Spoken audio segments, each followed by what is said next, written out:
in that it's associated with the neighborhood, and B, its focus is on the neighborhood. So it's not like it's not like you'd allow like a lobbying firm in there. So it's not quite the concern about creating a slippery slope. Like there, I think, is a pretty clear differentiation between a nonprofit essentially using it as office space for the neighborhood in which they operate versus a standalone business coming in there. As in going through the zoning map amendment versus a zoning relief request, usually I recommend that applicants at least pursue a zoning relief request first before going through a zoning map amendment. It's a little bit more like I think lengthy process because you're going before city council and that requires its own justification too. You want to make sure you're not doing spot zoning and things of that nature. If it was the result that the zoning hearing board decided to deny the application, I would probably recommend they pursue a zoning map amendment. But usually the zoning relief process is a bit quicker and more straightforward, and it's been run through a bit more. So it's a bit more, I think predictable from the applicant's perspective because they know what burden of proof they're trying. So it makes us more acceptable, more plausible, and more meaningful is that area. You might as well call it Brethren Village. Okay, that's basically what it is. I mean, I completely understand what they're trying to do. I'm just I'm 5 steps to granting a variance. I'm not seeing the hardship for an office. Is where I'm running it. Like, tell me what that means. You're not seeing the hardship for an office. We don't have space where we currently are. yes, but that building can be permitted to be many other things. Can you explain that to me? Yeah. So Thank you. when you talk about a hardship in a variance, the question is whether not you or your company has a hardship, but whether the property suffers a hardship. So if you have a property that really can't be used for anything else other than office space, that would, if you could show that, then that would be, that would suffice to meet the burden of a variance, because it's a very high standard. You have to show a hardship. So, could the property as it is now, if it was financially be rehabbed to be another residential structure? I mean, that's Theoretically, it would probably take more money than someone would be willing to invest on that block. Money can't be. Okay. Yeah. I'm just explaining. The just building is in really bad condition and has been for many, many years. And so the amount of money that we're gonna. yeah, but I mean, It's okay. Thank you for that. those are the sorts of factors for a hardship in the law, as far as it's not to the person, not to the owner, but to the is there a hardship to the property? And that's why I brought up the zoning map amendment, because there is commercial neighborhood touching it to the north. There is commercial neighborhood across the street from it to the east. So there's argument to be made that if this is going to be an office, it should be in a zone that permits office by right. Is how I'm looking at the map. So Is that nail salon that it's touching? That's the whole- considered that part of it. All the parcels that align Mulberry Street are all zoned commercial neighborhoods. So everything to the north of you is a commercial neighborhood. Well, we own the residential part of the Mulberry Street there. Right. So we do have those up to the roundabout.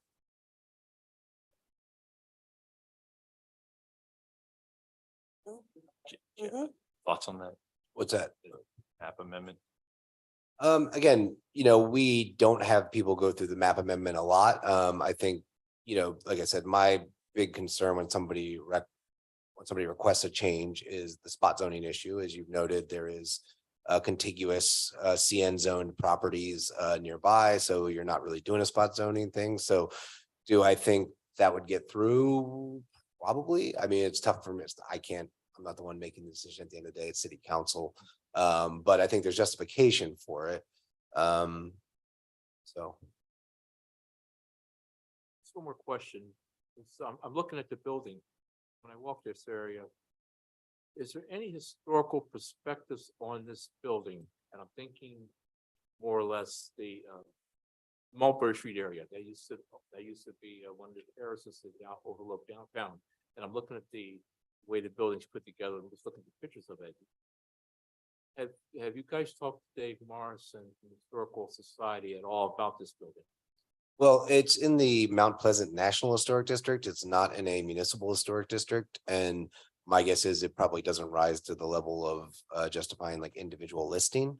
It certainly does have a lot of its I'm looking at historic the architecture, architecture, yes. and it's reflective of the community as well. But it's not like individually listed and it wouldn't fall within any sort of city purview. And we do also hope to maintain the integrity of that building as well.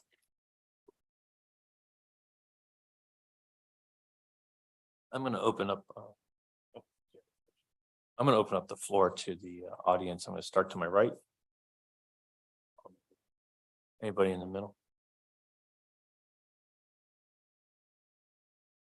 I'm gonna take a short recess here.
All right, we're back and we're gonna make a motion to deny this variance.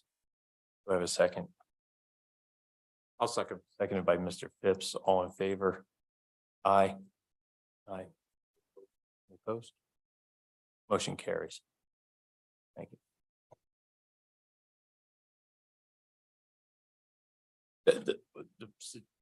Go ahead, you want to? Go ahead. Hello. Hi, can I make a suggestion? So you've got that building's multi-story building, how many, 3 stories?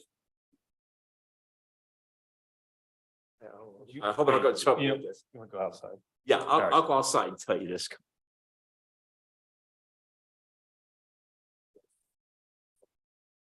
And I'll call 2557. In the meantime, we can get set up.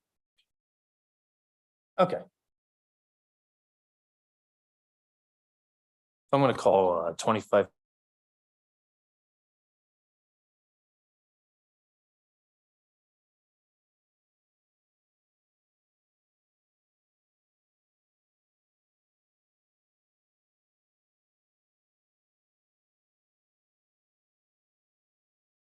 If the solicitor could please read into the record the documents that are in the city's file. Mr. Chairman, I have marked as Board Exhibit number 1, B1, proof of publication, the time and place and the nature of this application was published in the Patriot News on July 2nd and July 9th, 2023. Board Exhibit number 2 is the letter dated July 12th, 2023, from the Planning Director to the applicant. Board Exhibit number 3 is the hearing notice that was posted upon the property in question on June 27, 2023. Board Exhibit number 4 is the application's notification letter and certificate of mailing to required neighbors. Board Exhibit number 5 is the application for variance submitted on June 5th, 2023. Board Exhibit number 6 are a series of 10 photographs of the property on 3 pages. Board Exhibit number 7 are 4 pages of plans. Board Exhibit number 8 is the deed that establishes that applicant has standing to pursue this zoning relief. Board Exhibit number 9 is the Planning Bureau case report, and Board Exhibit number 10 is the City of Harrisburg Planning Commission resolution. So, Mr. Chairman, there are Board Exhibits 1 through 10. Thank you. Just to note, the zoning administrator is still sworn in. Jeff, could please summarize the case, the issues, and what the city's position is on the case. Sure. So the application before the board here is our 2 variance requests for the encroachment into the side and rear yard setbacks. So the subject property is a duplex, half of a duplex development as a single family dwelling with a driveway along the side of the property. The proposed development is going to add an addition onto the rear of the property. It's a 1-floor addition, even though it's on the 2nd floor. And that addition will extend out over a garage that's at the end of the driveway, and then also back towards the rear property line. Now, the garage that's there on site at the moment, it doesn't really show up in the Google Street View images as far back as you can kind of go. I think it's reasonable to suggest that there was one at one point, but it looks like it was removed, whether that was demoed or collapsed or something. So, you know, the proposed addition is going to sit on that garage that was built. That garage that was constructed, to the city's knowledge, did not have permits. And so this case is kind of considering that garage alongside the addition that sits on top of it as far as the side yard setback encroachment. And, you know, from the city's perspective, it's reasonable to grant a full encroachment into the side yard because given the nature of the curb cut that is along in front of the property, essentially any vehicle that's going to drive onto the property will occupy almost the entirety of the side yard setback. So if you're going to have a garage, which, you know, a residential use is certainly, you know, authorized to have, that garage and whatever kind of sits above it will be occupying the full setback. And then as far as the encroachment into the rear yard setback, as you can see in the site plans, the rear yard has a pretty acute angle at it to the point where the addition, although it goes straight across along the back and it's well out of the setback on the south side of the property, there's a small corner of the building addition that encroaches about 3 feet into the rear yard setback, given that angled rear property line. And given that it's a basically de minimis encroachment, and that the structure itself is pretty much like just a square being built on the back. It's not like they're going out of their way to design a building that encroaches into the setback. The Planning Bureau feels that the variance request for that encroachment into the rear yard setback is also warranted. With that being said, the Planning Commission recommends that the zoning hearing board approve the request with the following conditions. Because the property is located in the Summit Terrace Architectural Conservation Overlay District, if the requests are approved by the zoning hearing board, the applicant must submit a certificate of appropriateness application and receive approval from HARB. The applicant may not construct any part of the building addition onto a neighboring property as shown in the site plans. And that may be just, I guess, just a function of the printing process or whatever. But if you look at the proposed site plans, it does look like there's a slight encroachment over the property lines. And we just want to make that clear that any construction would need to end at the property line. And then finally, the applicant shall allow the Codes Bureau to perform a comprehensive inspection of unpermitted work, including the construction of the garage and the partially constructed addition, and receive approval for all necessary city permits prior to receiving a certificate of occupancy. The Planning Commission recommends that the zoning hearing board approve the request for the following reasons. The subject property features existing conditions, including the presence of a formal curb cut in close proximity to the side property line and the acute angle of the rear property line that justify the proposed encroachment into the setbacks. And the proposed building addition is situated such to minimize visual impact and thus impact on the public right of way and adjacent parcels, and thus will not have an adverse impact on the neighborhood. Thank you. The applicant, could you please state your name, your address, and relevant business title?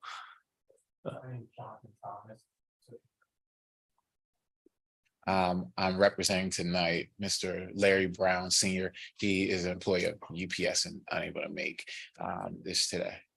If you could please raise your right hand.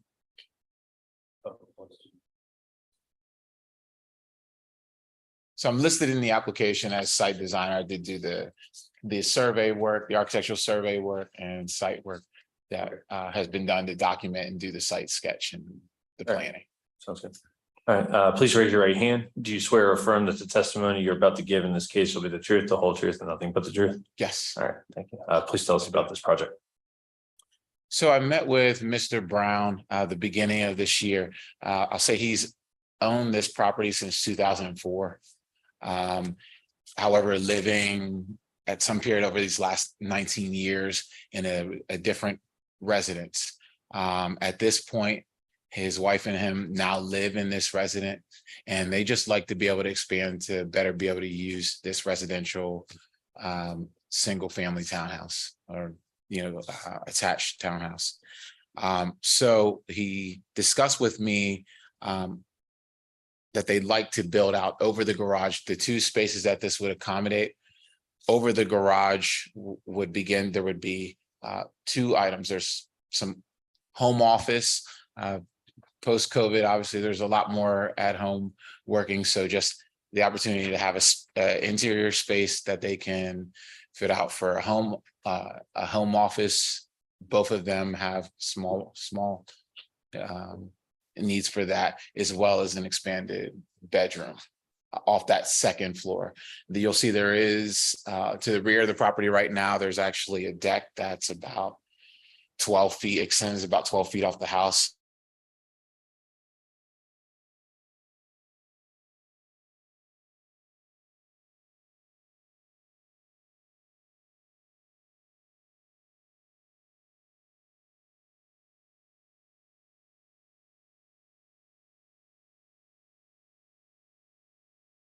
Garage in that way. But if you go to see the property to the right side, right up against the house, is a lot of kind of deteriorated CMU from that existing garage that was taken, that was down as well. So you can see that there was some work to kind of put a roof on there that is fair, that is much newer. I know that was done in the last few years, just to do refurbishment of what was there. He gave me these photos that kind of show what was in place. So just as the basis of where that existing garage was. And so that footprint to the left of the home is not being extended. However, it is being expanded to the second level on that side. And then the addition is primarily pushing out the rear over top of the first floor deck space. So that's what you're seeing in this, I'm explaining site sketch plan PSD 1, which would be the first sheet. You can see the shape of that, just regular rectangular, almost completing the shape of the home there, that regular addition. That's the proposed addition. So that second floor would actually cantilever out over the deck. There has been a structural engineer who has just kind of taken a preliminary look at the feasibility to support that structure and bring it out so it does extend beyond the deck, like an additional 3 feet, so that you would walk between the deck and that cantilever. Page 4 of this site just kind of gives you a real schematic sketch to see what that would look like on the right side of PSD 4.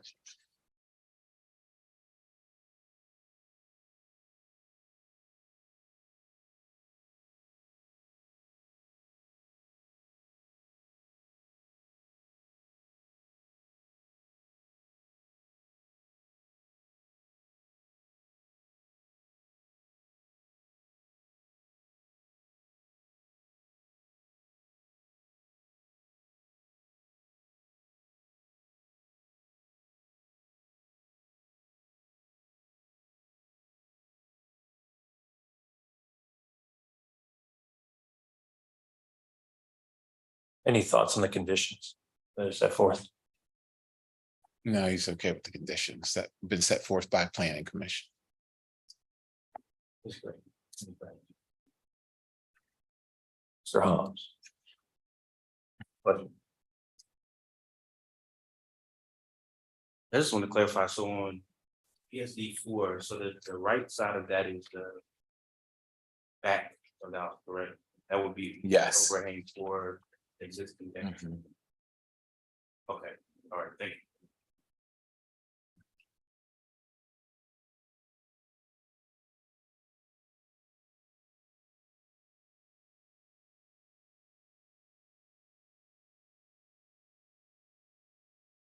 So the variance is for the side yards and then that little bit of back, but it's only covering the back because of the way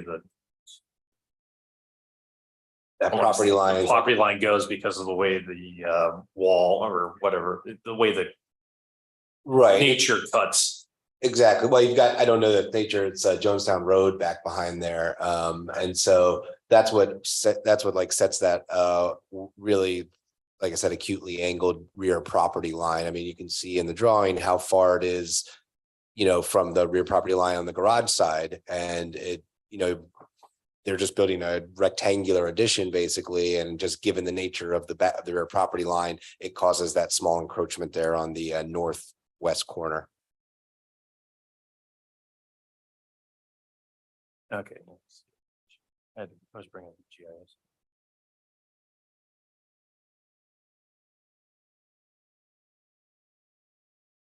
Go ahead.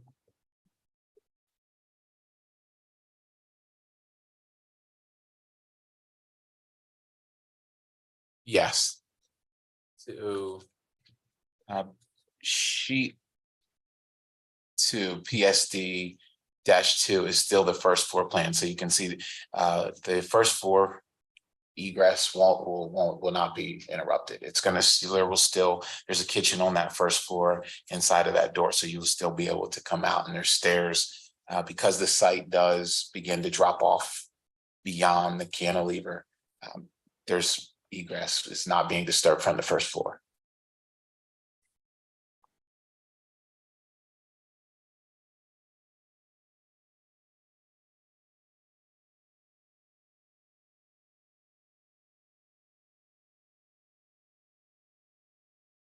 And what year was this duplex's house built? Do we know?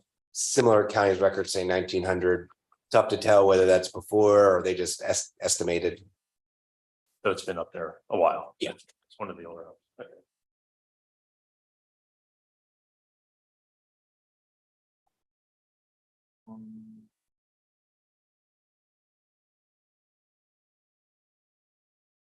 All right, I'll open up, unless you have anything else. I'll open up the floor to the audience. I'll start to my right. All right, anybody in the center? One. That all? Yes. Give me a sec. Okay. I'm gonna make a motion to approve with the conditions set forth in the planning commission's resolution for approval. Do I have a second? Second by Mr. Hobbs, all in favor? Aye. Motion carries. Thank you. Thank you. And then I am going to make a motion to adjourn. Do I have a second? Thank you by Mr. Hobbs, all in favor? Aye. Have a good night, everyone.